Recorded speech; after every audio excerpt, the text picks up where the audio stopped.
On August 29, 1949, the Soviet Union stunned the world by detonating its own atomic bomb. The United States hadn't expected it so soon, just 4 years after Hiroshima and Nagasaki. How did they do it? A U.S. counterintelligence program decoding Soviet cables revealed a British physicist working on the Manhattan Project had been spying for Moscow. His name was Klaus Fuchs. When Fuchs confessed, he set off a chain reaction that would eventually lead to an American couple. Julius and Ethel Rosenberg never confessed.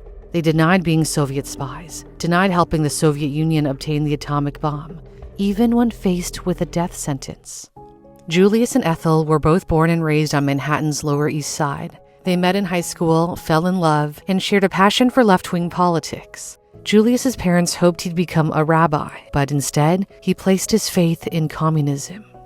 After college, he worked as a civilian engineer for the Army Signal Corps, but he was fired in 1945 for concealing his Communist Party membership, which made him a security risk.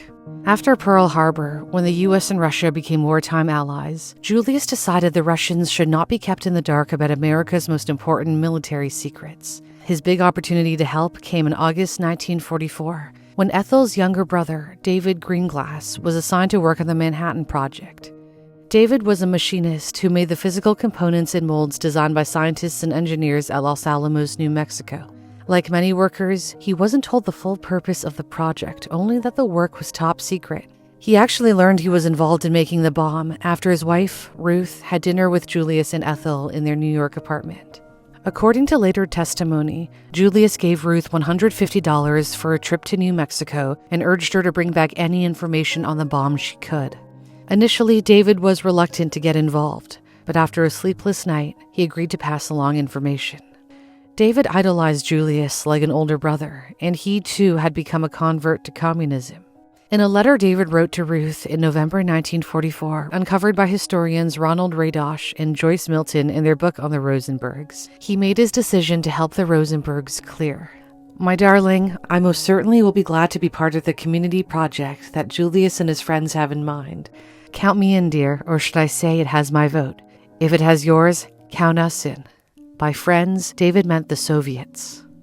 At Los Alamos, he began paying closer attention to his surroundings, moving through different tech areas, listening to conversations, and trying to gather any information that could be of use.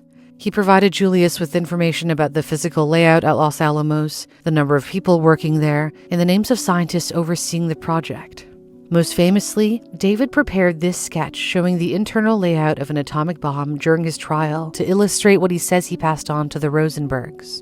Julius was jubilant and told David the information was very good and should be delivered to the Soviets immediately. David described how Ethel typed up notes on how the bomb worked in the Rosenbergs' apartment. As she typed, Julius destroyed the handwritten notes in a frying pan, flushed the ashes down a drain, and gave David $200. According to David Greenglass, Julius communicated with the Soviets by putting documents onto microfilm, tiny strips of film, and leaving them in a concealed spot inside a movie theater for his handler to retrieve.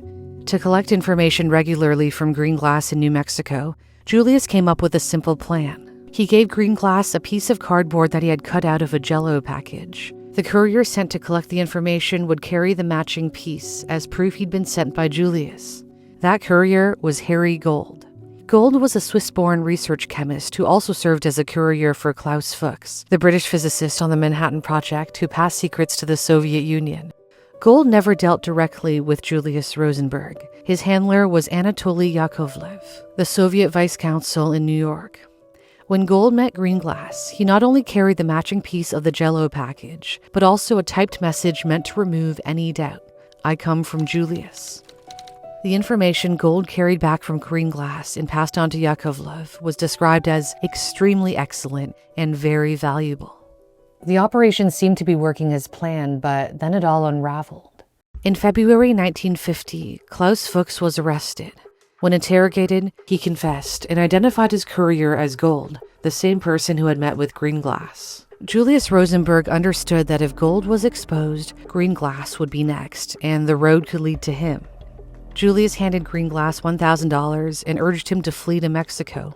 He told him that his Soviet contacts would then get him to Czechoslovakia. But the idea of running did not appeal to David or Ruth Greenglass, who had 2 young children. Out of desperation, Julius handed over another $4,000, hoping the money would persuade them to go along with the plan. They pretended to agree, but they never intended to flee. Instead, when the arrests came, the money was used to pay for David Greenglass's lawyer. Greenglass would claim that he and his wife were naive victims, drawn by an older, trusted relative, but in reality, they were committed communists long before the arrests. On July 17, 1950, Julius was arrested on suspicion of espionage following Greenglass's confession. Ethel Rosenberg was arrested the next month. But prosecutors could not crack the Rosenbergs. Julius and Ethel refused to confess. They denied being Soviet spies, they denied stealing atomic secrets, and they denied running a larger espionage ring. Even though they didn't break, someone else did.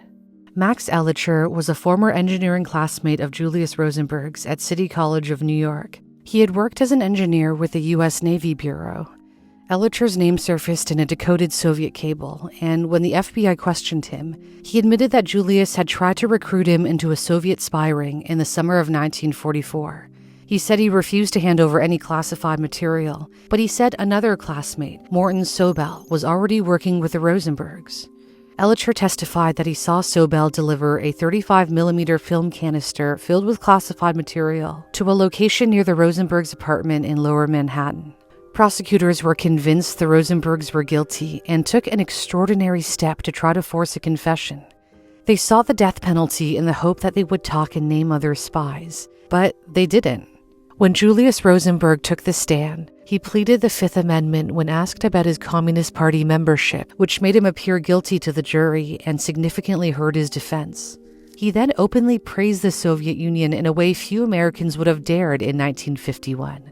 The Soviet government has improved the lot of the underdog and contributed a major share in destroying the Hitler beast who killed 6 million of my co-religionists, and I feel emotional about that thing. Ethel Rosenberg also denied the charges. Her testimony was brief and restrained to carefully align with her husband's, but in the Cold War courtroom, the jury read her calm demeanor as ideological coldness. Ethel insisted on her innocence. I know I wasn't guilty then, and I know I am not guilty now. Only one member of the 12-person jury resisted convicting Ethel Rosenberg.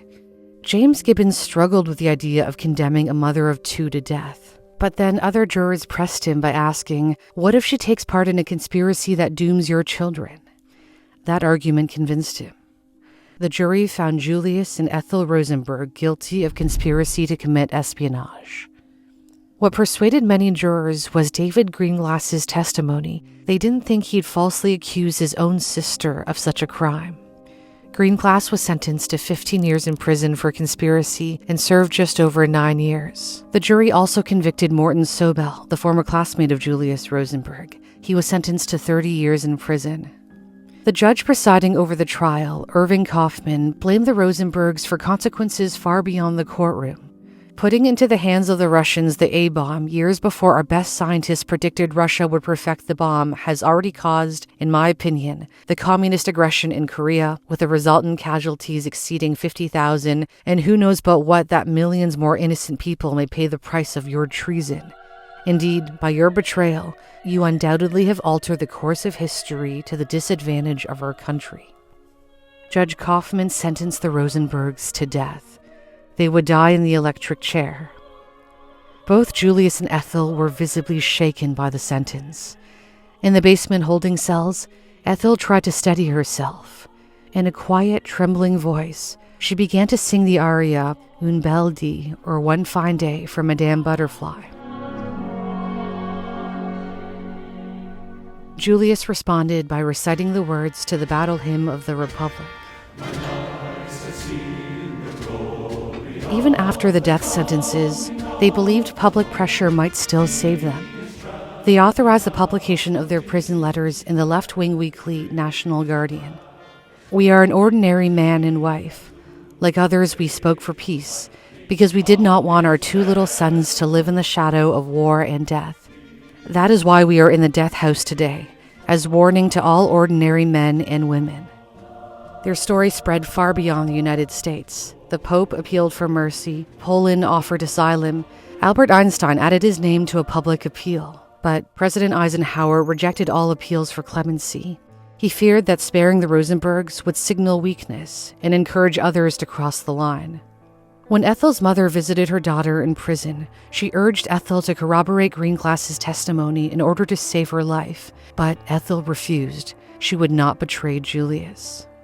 The death sentences were originally scheduled for Friday, June 19, 1953 at 11 p.m., which was the standard time for executions at Sing Sing. But by then, the Sabbath would have begun, and the judge and the defense agreed that it would be wrong to execute them then, as the Rosenbergs were Jewish. So the executions were moved to 8 p.m. just before sundown. The FBI expected a last-minute confession, but it never came. Julius Rosenberg was put to death first. He had no final words. Ethel walked to the chair without assistance. She did not plead nor beg, and remained extraordinarily composed. They left behind a final message to their lawyer, Manny Block, written shortly before their deaths. "Our children are the apple of our eye, our pride and most precious fortune. Love them with all your heart and always protect them in order that they grow up to be normal, healthy people. Never let them change the truth of our innocence." The question remains, why didn't they confess when doing so might have spared their lives? From the Rosenbergs' perspective, they had committed no crime. They didn't see themselves as traitors, but as allies of a wartime partner. But there is no question what they did was damaging. While the most critical atomic secrets came from Klaus Fuchs, the material attributed to Greenglass helped the Soviets cross-check Fuchs's information and confirm that the US had shifted to an implosion-based design. In the end, the Rosenbergs were executed not only for what they did, but for what they represented. They had become symbols of betrayal in an age gripped by fear, serving as a warning meant to deter others. Much of history comes down to people trying to understand incredibly complex ideas like the physics behind an atomic explosion. If you want to become a better problem solver or finally click with concepts you used to struggle with, I love using Brilliant. Brilliant helps you improve your math, science, and computer science skills through hands-on, interactive problem solving. One of my favorites is their scientific thinking course. What I love is how you don't just watch explanations, you actively figure things out intuitively. Brilliant meets you right where you are, at the level you're comfortable with, and helps you advance at your own pace. You can try Brilliant absolutely free for 30 days by heading to brilliant.org/newsthink, the link's in the description, or scan the QR code on screen. You'll also get 20% off an annual premium subscription for unlimited access to Brilliant's thousands of lessons. Thanks for watching. For Newsthink, I'm Cindy Pom.